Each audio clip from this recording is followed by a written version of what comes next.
আলহামদুলিল্লাহি রাব্বিল আলামিন ওয়াসসালাতু ওয়াসসালামু আলা সাইয়্যিদিল মুরসালিন আম্মা বা'দ ফাআউযু বিল্লাহি মিনাশ শাইতানির রাজীম বিসমিল্লাহির রহমানির রহিম আসসালাতু ওয়াসসালামু আলাইকা ইয়া রাসূলুল্লাহ ওয়া আলা আলিকা ওয়া আসহাবিকা ইয়া হাবিবাল্লাহ আসসালাতু ওয়াসসালামু আলাইকা ইয়া নবিয়াল্লাহ ওয়া আলা আলিকা ওয়া আসহাবিকা ইয়া নূরাল্লাহ। মাদানী চ্যানেলের দর্শকবৃন্দ, অনুষ্ঠান কাসিদায়ে মেরাজে আপনাদের সবাইকে স্বাগতম। যেখানেই আছেন, দূরেও কাছে, দেশে বিদেশে, সকল প্রবাসী ইসলাম ভাইদেরকে বলবো, আসুন অনুষ্ঠান দেখার পূর্বে আমরা কিছু ভালো নিয়ত করে নিই।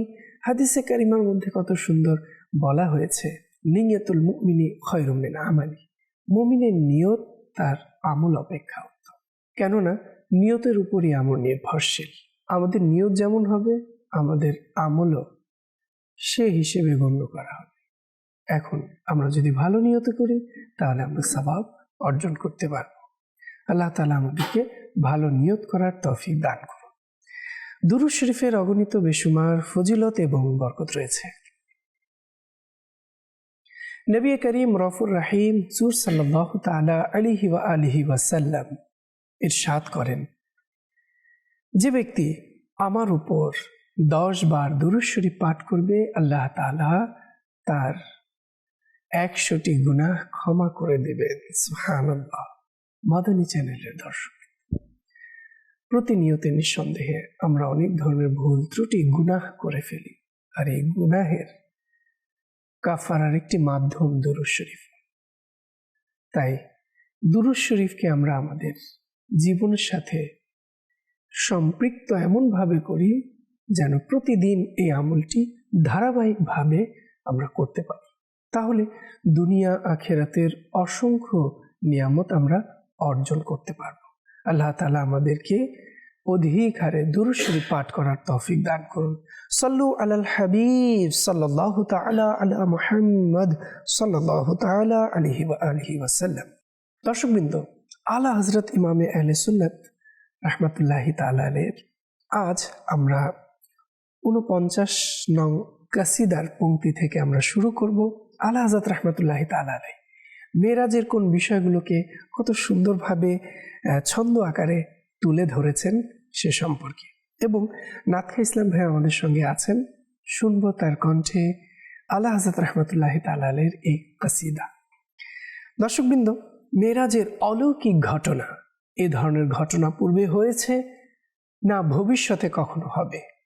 আল্লাহ আল্লাহ আল্লাহ। কেন এই ঘটনা বা মেরাজ নবী পাক সাল্লাল্লাহু তাআলা আলাইহি ওয়াসাল্লামের বৈশিষ্ট্য, তার বিশেষায়িত। সুতরাং এ ধরনের কোনো বিষয় অন্য কারোর সাথে ঘটবে না। আল্লাহ পাক তার প্রিয় রাসূল সাল্লাল্লাহু আলাইহি ওয়াসাল্লামের সাথে এটাকে নির্দিষ্ট করে দিয়েছেন। সুবহানাল্লাহ।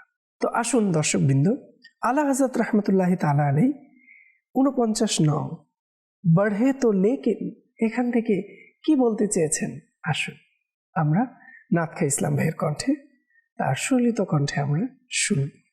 জি।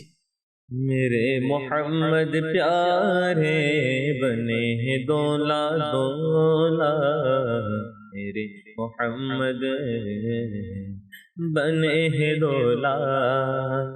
बढ़े तो लेकिन झिझकते डरते, आया से झुकते अदब से रुकते, तो कुर्ब उन्हीं की रविश पे रखते, तो लाखों मंजिल के फासले थे। মাশাআল্লাহ। দর্শকবৃন্দ, এখানে এই পংক্তির মধ্যে আলা হযরত ইমাম আহলে সুন্নাত রাহমাতুল্লাহি তাআলা আলাইহি খুব সুন্দর অনেকগুলো শব্দ ব্যবহার করেছেন পংক্তিটি লেখার ক্ষেত্রে। ঝিঝাকতে, সংকোচে, হায়া লজ্জায়, রুকতে থেমে থেমে, কুরব নৈকট্য, রবিশ চলার গতি, মঞ্জিল চলার পথ, ফাসলে দূরত্ব। দর্শকবৃন্দ, আলা হযরত রাহমাতুল্লাহি তাআলা আলাইহি এই পংক্তির মধ্যে মহান আল্লাহর সান্নিধ্যে প্রিয় নবী সাল্লাল্লাহু তাআলা আলাইহি ওয়াসাল্লামের এর বিনয়ী অগ্রযাত্রা কেমন ভাবে তুলে ধরেছেন, আসুন এর অর্থ দ্বারা আমরা শুনি, জানি। নবী করিম সাল্লাল্লাহু তাআলা আলাইহি ওয়াসাল্লাম আল্লাহর দাওয়াতে মহান সম্ভ্রম, ভীতি ভাজন, বিনয় এবং গভীর আদবের সঙ্গে ধীরে ধীরে এগুচ্ছিলেন। কিন্তু তার এই এগোনোর মধ্যেও আল্লাহর নৈকট্য ছিল। আল্লাহ আল্লাহ অনেক দূরের পথের মতো লাগছিল। তখন দয়াময় মহান আল্লাহ পাক তার প্রিয় নবীকে এমন নিকটবর্তী করলেন যে কোরআনের ভাষায় দুই ধনুকের মাঝের দূরত্বের চেয়েও কাছাকাছি হয়ে গেলেন এমন। মাদানী চ্যানেলের দর্শক, এই হচ্ছে সৃষ্টির সেরা সৃষ্টিকে মহান রব তার নৈকট্য কেমন দান করেছেন। আল্লাহ আল্লাহ তাআলা তার প্রিয় হাবিবকে এমন ভাবে পছন্দ করতেন, এমন ভাবে মর্যাদাবান করেছেন, সকল কিছু দান করেছেন। কিন্তু প্রিয় নবী সাল্লাল্লাহু আলাইহি ওয়াসাল্লাম সব কিছুর মধ্যেও আল্লাহ তাআলার সন্তুষ্টি কষ্টের মাধ্যমে অর্জন করাকে বেছে নিয়েছে। যেভাবে যখন ইসলাম প্রচারে মক্কাবাসীদের কত যন্ত্রণা, ব্যথা, অপমান, লাঞ্ছনাকে নবী পাক সাল্লাল্লাহু আলাইহি ওয়াসাল্লাম সহ্য করেছেন, তারপরও দেননি বদদোয়া, তোলেননি হাত। পাহাড়ের ফেরেশতা এসে বলে, ইয়া রাসূলুল্লাহ, আপনি হুকুম করুন, আমি তাদেরকে এই পাহাড়ের মাঝে এমন ভাবে চাপ দেব যে তারা ধ্বংস হয়ে যাবে। কিন্তু আল্লাহ রাসূল সাল্লাল্লাহু আলাইহি ওয়াসাল্লাম কেমন দয়াবান! আল্লাহ তাআলা কেমন ভাবে প্রিয় নবী সাল্লাল্লাহু আলাইহি ওয়াসাল্লামকে সৃষ্টি করেছেন যে উম্মতের প্রতি ভালোবাসা, আল্লাহু আকবার, জীবন উৎসর্গ করেও যার হাজারতম টুকরো টুকরো করলেও এক ফোঁটা মায়ার কৃতজ্ঞতা অর্জন করা সম্ভব নয়। দর্শকবৃন্দ, আসুন আলা হযরত ইমামে আহলে সুন্নাত রাহমাতুল্লাহি তাআলা আলাইহি পরবর্তী পংক্তির মধ্যে কি বলছেন, আসুন আমরা শুনি। मेरे मोहम्मद प्यारे बने हैं दोला दोला, मेरे मोहम्मद बने हैं दोला, पर उनका बढ़ना तो नाम को था, हकीकतन फ़िल था उधर का, तनज़्ज़ुलों में तरक्की अफ़ज़ा दाना तदल्ला के सिलसिले थे। আল্লাহ আল্লাহ আল্লাহ। মাদানী চ্যানেলের দর্শকবৃন্দ, আলা হযরত রাহমাতুল্লাহি তাআলা আলাইহি এই কসিদার উপর কত সুন্দর সুন্দর শব্দ চয়নের মাধ্যমে যে রচনা করেছেন নবী পাক সাল্লাল্লাহু আলাইহি ওয়াসাল্লামের মহান মুআজিজার বিষয়ে, আল্লাহু আকবার, তার হৃদয়কে করে দেয় আল্লাহ বিমোহিত এবং হৃদয়কে আশ্চর্য করতে বাধ্য করে। এমন ছিল আলা হযরত রাহমাতুল্লাহি তাআলা আলাইহির কলমের জাদু। দর্শকবৃন্দ, আলা হযরত রাহমাতুল্লাহি তাআলা আলাইহি এই পংক্তির মধ্যে কিছু শব্দ ব্যবহার করেছেন। হাকিকাতান, প্রকৃত পক্ষে, দানা তাদাল্লা, নিকটবর্তী হয়েছে, আরো অধিকতর নৈকট্য উপনীত হয়েছে, সিলসিলে ধারাবাহিকতা, তারাক্কি আফজা, গতি ঊর্ধ্বমুখী হওয়া। আলা হযরত রাহমাতুল্লাহি তাআলা আলাইহি কত সুন্দরভাবে, আল্লাহু আকবার, নবী পাক সাল্লাল্লাহু আলাইহি ওয়াসাল্লামের মেরাজের ঘটনাকে এত সুন্দরভাবে উল্লেখ করেছেন। আল্লাহু আকবার। আসলেই আল্লাহই প্রিয় নবী সাল্লাল্লাহু আলাইহি ওয়াসাল্লামকে কাছে টেনে নিয়েছেন। আল্লাহু আকবার।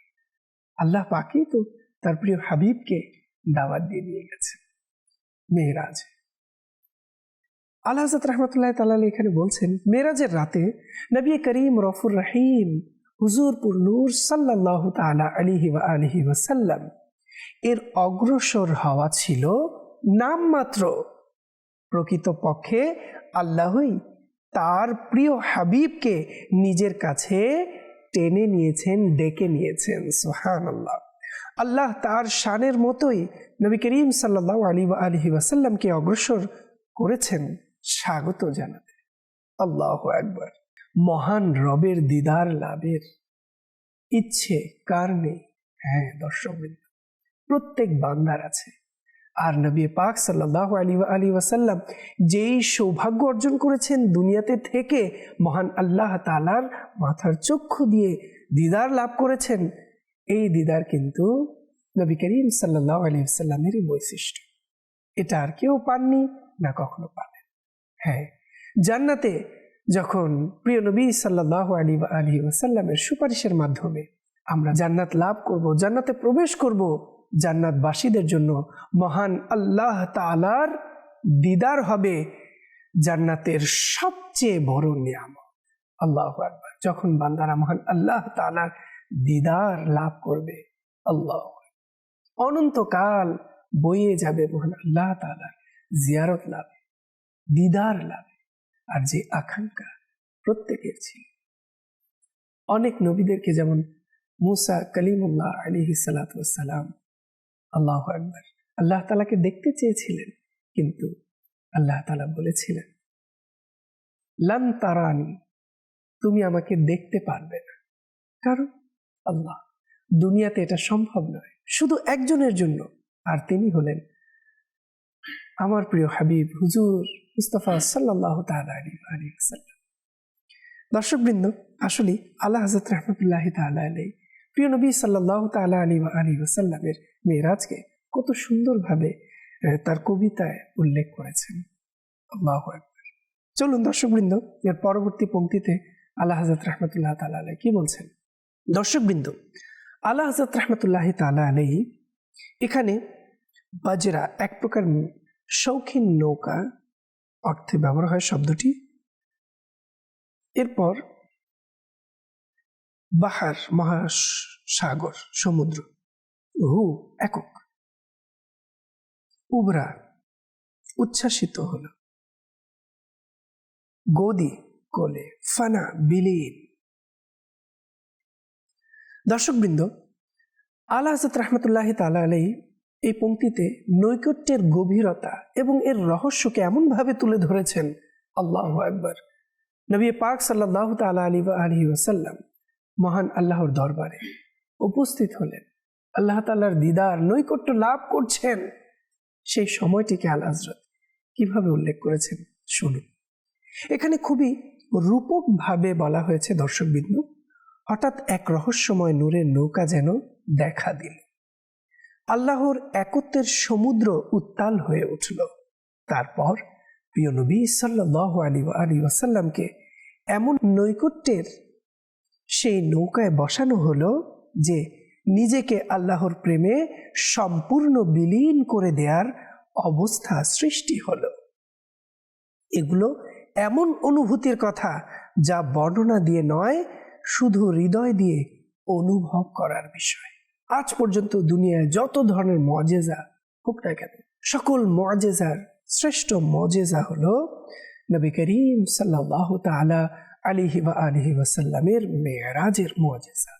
আল্লাহ, যেভাবে কোরআনের মুআজিজার মতো আর কোনো মুআজিজা নেই। আল্লাহ, না এমন কোনো কিতাব আর কাউকে দেয়া হয়েছে, শুধুমাত্র নবী পাক সাল্লাল্লাহু তাআলা আলাইহি ওয়াসাল্লামকে প্রদান করা হয়েছে। সুবহানাল্লাহ।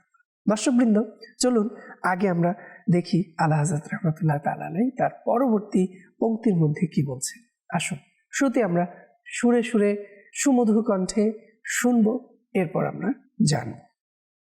मेरे मोहम्मद प्यारे बने हैं दोला दोला, मेरे मोहम्मद बने हैं दोला। किसे मिले घाट का किनारा, इधर से गुजरा कहाँ उतारा, भरा जो मिसले नजर तरारा, वो अपनी आंखों से खुद चुपे थे। মাশাআল্লাহ। দর্শকবৃন্দ, আল্লাহ হযরত রাহমাতুল্লাহি তাআলা আলাইহি এই পংক্তিতেও কয়েকটি শব্দ ব্যবহার করেছেন। ঘাট, বাজরা, তারারা লাভ দিয়েছে, মিসলে নজর, পলকের মতো গতি। দর্শকবৃন্দ, আল্লাহ হযরত রাহমাতুল্লাহি তাআলা আলাইহি এখানে বলতে চেয়েছেন, কেউ জানে না সে নূরের নৌকাটি কোন পথে চলল, কোথায় থামল।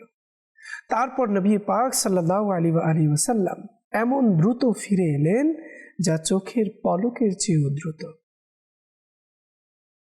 মানুষের ভাষায় বোঝাতে গেলে এ যেন দৃষ্টির মতো, যা মুহূর্তে আকাশ দেখে আবার নিচে ফিরে আসে।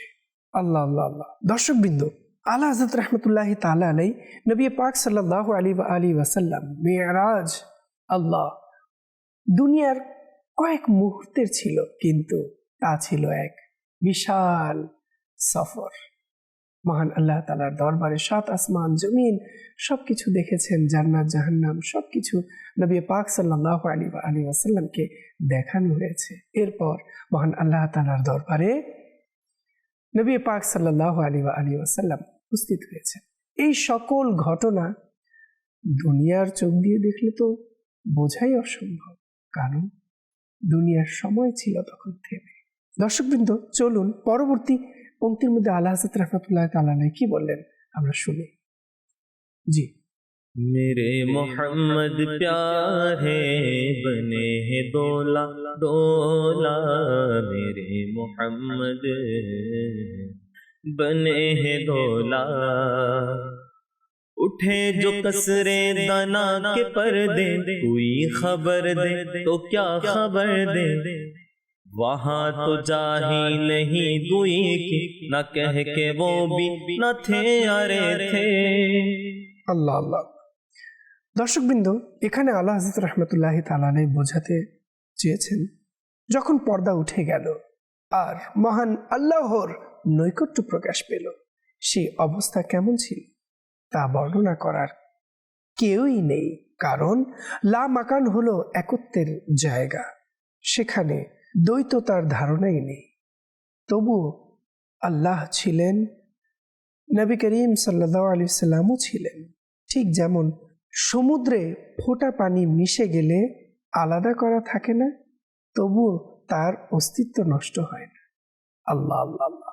দর্শকবৃন্দ, এই যে আল্লাহ হযরত রাহমাতুল্লাহি তাআলা আলাইহি পূর্বের ছন্দের মধ্যেও এবং এই পংক্তির মধ্যেও কত সুন্দরভাবে আল্লাহু আকবার নবী পাক সাল্লাল্লাহু আলাইহি ওয়াসাল্লামের সেই মেরাজের অবস্থাকে বর্ণনা করেছেন, যে আল্লাহ পাকের মেরাজ করেছেন এবং মহান আল্লাহ তাআলার নৈকট্য কিভাবে অর্জন করেছেন, কিভাবে মহান আল্লাহ তাআলার সাথে সাক্ষাৎ করেছেন, মিলিত হয়েছেন। আল্লাহু আকবার। দর্শকবৃন্দ, আর তা অল্প সময়ে, দুনিয়ার সময়ে কিভাবে সম্ভব ছিল? মহান আল্লাহ তাআলার নৈকট্য এবং এই কম সময়ে মেরাজ, এ তো এক মহা রহস্য, যা কেবল আল্লাহু আকবার। নবী পাক সাল্লাল্লাহু তাআলা আলাইহি ওয়াসাল্লাম মেরাজ সম্পর্কে অগণিত বিষয় আল্লাহ রাসূল আমাদেরকে যা যা জানিয়েছেন, আমরা তাই আজ হাদিসে কারিমার মাধ্যমে আল্লাহু আকবার জানছি এবং শুনেছি। আল্লাহু আকবার। নবী পাক সাল্লাল্লাহু তাআলা আলাইহি ওয়াসাল্লামের মহান রবের নৈকট্য লাভ এবং মহান আল্লাহ তাআলার পক্ষ থেকে যে উম্মতে মুহাম্মাদের জন্য নিয়ামত নিয়ে এসেছেন, আল্লাহু আকবার, তা শুনবো আরেক এপিসোডে। সে পর্যন্ত সবাই ভালো থাকুন, সুস্থ থাকুন। আবারও দেখা হবে পরবর্তী এপিসোডে, আর সেখানেও আলা হযরত ইমামে আহলে সুন্নাত রাহমাতুল্লাহি তাআলা আলাইহির আরো কিছু পংক্তি নিয়ে আমরা আলা হযরত রাহমাতুল্লাহি তাআলা আলাইহির পংক্তিতে মেরাজের ঘটনা শুনব। সে পর্যন্ত সবাই ভালো থাকুন, সুস্থ থাকুন, নিয়মিত দেখতে থাকুন মাদানী চ্যানেল বাংলা। সাল্লু আলাল হাবিব সাল্লাল্লাহু তাআলা আলা মুহাম্মদ সাল্লাল্লাহু তাআলা আলাইহি ওয়াসাল্লাম।